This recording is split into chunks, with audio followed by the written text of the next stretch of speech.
जोहार नमस्कार, मैं हूं रंजीत कुमार और मेरे साथ युवा आदिवासी नेता शशि पन्ना साथ में है, जो विश्व आदिवासी दिवस की तैयारियों में लगे हुए हैं।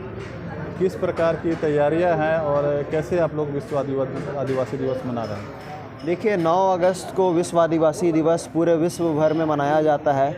उसी तरह से हम लोग भी अपने राज्य झारखंड में, खासकर रांची में, हम लोग भी विश्व आदिवासी दिवस मना रहे हैं। हम लोग का विश्व आदिवासी दिवस मनाने का स्वरूप अलग है। पिछले बार की तरह इस बार भी हम लोग बाइक रैली के माध्यम से हम लोग विश्व आदिवासी दिवस मना रहे हैं। बाइक रैली आखिर क्यों? बहुत जगह सांस्कृतिक कार्यक्रम हो रहा है, कहीं वर्कशॉप हो रहा है तो कहीं सेमिनार हो रहा है। हम लोग का बाइक रैली का मेन मकसद यही है कि हम लोग का जो आदिवासियों का जो अधिकार है, जो United Nations declaration of rights of indigenous people है, जो यूनाइटेड नेशन में ये जो ILO कन्वेंशन है 169 जो साइन किया गया था, वो आज तक इस देश में लागू नहीं है। सिर्फ यही नहीं, देश में जितने भी आदिवासी के लिए जो कानून है वो अभी तक पूरी तरह से धरातल पर लागू नहीं है। मैं उदाहरण के रूप में बोलूँगा, CNT एक्ट हुआ, SPT एक्ट हुआ, पेशा कानून, 5th schedule, reservation, 6th schedule, tribal सब प्लान से करोड़ों हज़ारों करोड़ का पैसा आता है आदिवासियों का विकास के लिए। लेकिन ये सभी चीज़ अगर देखेंगे तो धरातल पे कोई भी सही तरीके से काम नहीं कर रहे हैं और एक तरह से जितना भी कानून है वो एक कागज़ की टुकड़ा की तरह रह गया है। तो हम लोग का जो अधिकार है लगातार छीना जा रहा है, जो हम लोग को संवैधानिक रूप से मिला है वो भी। और दूसरा चीज़ है कि जो हमारा जल जंगल ज़मीन की बात करते हैं, जो यूनाइटेड नेशंस भी बात करते हैं, हमारी सरकार भी बात करती है, केंद्र हो या राज्य सरकार, तो हमारा जल जंगल ज़मीन भी आज आदिवासियों को सुरक्षित नहीं है। आज आए दिन देखिएगा कि आदिवासी का ज़मीन लूटा जा रहा है, CNT एक्ट होते हुए भी, जबकि CNT एक्ट कहता है कि आदिवासी का ज़मीन गैर आदिवासी नहीं ले सकता है। लेकिन आज देखिए क्या हालत है रांची का।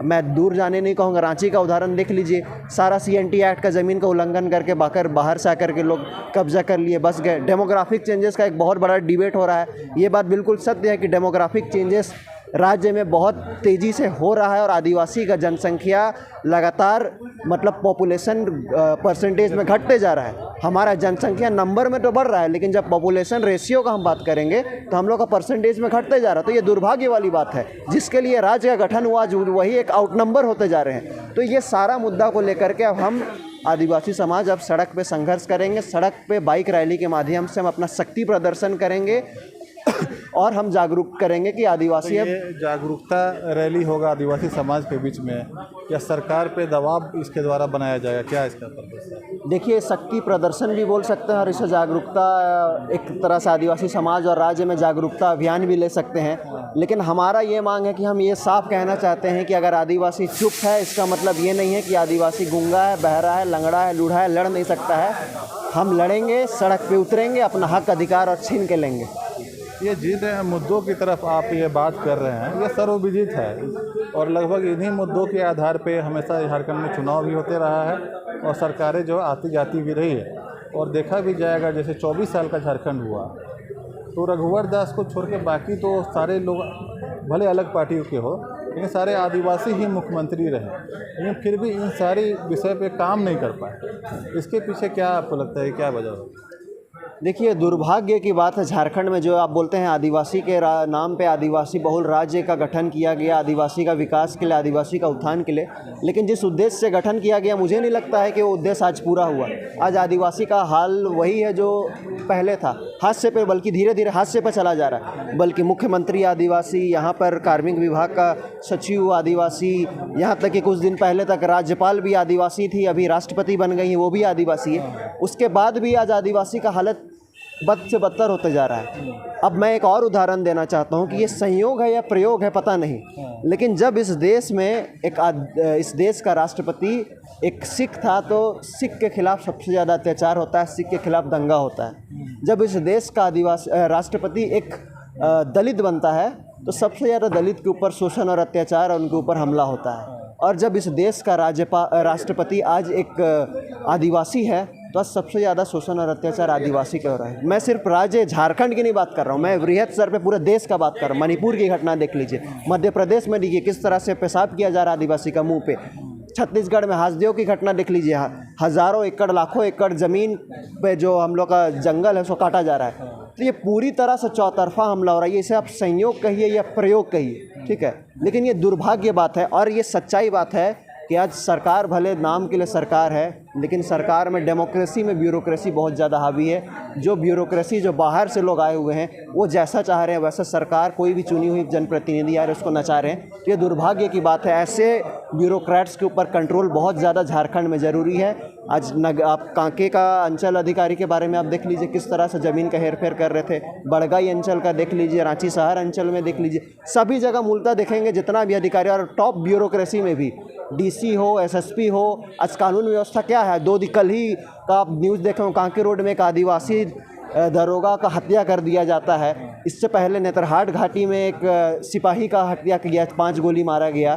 तो ये इस तरह का घटना बहुत ही दुर्भाग्य है। मुझे लगता है कि यहाँ ब्यूरोक्रेसी पूरी तरह से झारखंड में स्टेट में फेलियर है।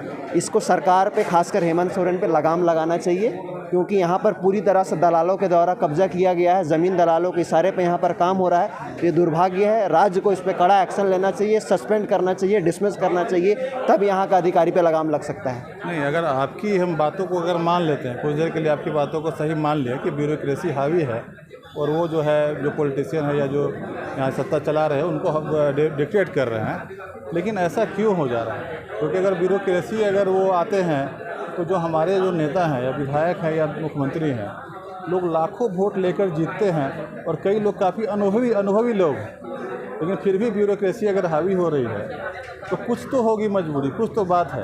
क्यों हावी होगी? देखिए यहाँ के नेताओं में, यहाँ के जनप्रतिनिधियों में इच्छा शक्ति की कमी है, पहली बात। दूसरी बात है, बहुत सारे वोट तो आप बोल सकते हैं कि हज़ारों वोट से, लाखों वोट से जीत तो रहे हैं, लेकिन अगर आप देखेंगे कानूनी रूप से कितना समझ है यहाँ का विधायक लोग पे। आज हम 9 अगस्त आदिवासी दिवस की बात करते हैं, 28 सीट है रिजर्व्ड आदिवासी के लिए। 1-2 को छोड़ करके कितना लोग आदिवासी के बारे में सदन में आवाज़ उठाए? अभी हाल फिलहाल में ही मानसून सत्र चल रहा था। मुझे लगता है एकदम नहीं के बराबर है। मुझे लगता है 1-2 में अगर हम उंगली में गिनती करेंगे तो शिल्पी नेहा और कुछ लोग के द्वारा ही आदिवासी अधिकार के बारे में, आदिवासी का मुद्दा को प्रमुखता से रखा जाता है। अन्यथा बाकी सभी द्वारा, किसी भी द्वारा आदिवासी या राज्य के हित में किसी भी तरह का मुद्दा को सही तरह से नहीं रखा। ये आपका बिल्कुल कहना सही है कि ये मंत्री हो या विधायक हो या कोई भी हो, इनका इच्छा शक्ति नहीं है। दूसरा है कि कम पढ़े लिखे और कानून का जानकार कम होने के वजह से नियम और कानूनी रूप से आईएएस लोग इनको नियम और कानून के पेचीदा में फंसा देते हैं और गुमराह कर देते हैं। ये सच्चाई है। तो ये ज़रूरत क्या है राज्य को, यहाँ तक कि आपके चैनल से भी मैं सभी को आग्रह करूँगा कि आप अपना जनप्रतिनिधि चुनते हैं, 5 साल में अगर वोट देने का समय आता है, एटलीस्ट ये देखें कि क्या वो नियम, कानून, संविधान और इनका नियत सही है या नहीं है, इसको देख करके चुनें। क्योंकि अभी जैसा है, अभी तक पूरी तरह से हावी है ब्यूरोक्रेसी। तो हमारा ये दायित्व बनता है कि जब हमको अभी चुनाव पहुंचने वाला है, वोट का ताकत है, आप वोट में ऐसे लोग को चुन के भेजें जो कि ये ब्यूरोक्रेट्स लोग से लड़ सके और अपना हित में कानून बनवा सके। तो राजनीतिक दलों का जो है सिंबल पर ना जाए और बल्कि योग्य लोग का चुनाव हो, कहीं ना कहीं उसमें गलती हो जा रही है। देखिए, राजनीति ऐसा है कि अंक गणित, आंकड़ा और समीकरण का खेल है। आप निर्दलीय उम्मीदवार को देखिएगा, ऐसे हज़ारों निर्दलीय उम्मीदवार उतरते हैं मैदान पे, लेकिन कितना सक्सेस होते हैं? मुश्किल से 1-2 लोग सक्सेस होते हैं। ये और 1-2 में आप सरकार बना नहीं सकते। तो मेरे जो एग्जिस्टिंग पॉलिटिकल पार्टी है उनसे भी आग्रह है कि आप ऐसे लोगों को चिन्हित करें जो समाज के लिए लड़ते हैं, जो नियम, कानून और संविधान रूप से जानकार हैं। ऐसे लोगों को आप चुनें ताकि देश का जो किस तरह से देश का विकास हो सके, सब तरीके से सामाजिक, आर्थिक, राजनीतिक और शैक्षणिक रूप से विकास हो, नीति निर्धारण में अपना सहयोग कर सके। ऐसे लोग आप टिकट देकर के आगे भेजें। क्योंकि आप ठेपा छाप लोग को दीजिएगा, यस मैन लोग को दीजिएगा तो राज्य का कभी बेहतरी नहीं हो सकता है। ठीक है, बात करने के लिए बहुत बहुत धन्यवाद आपका।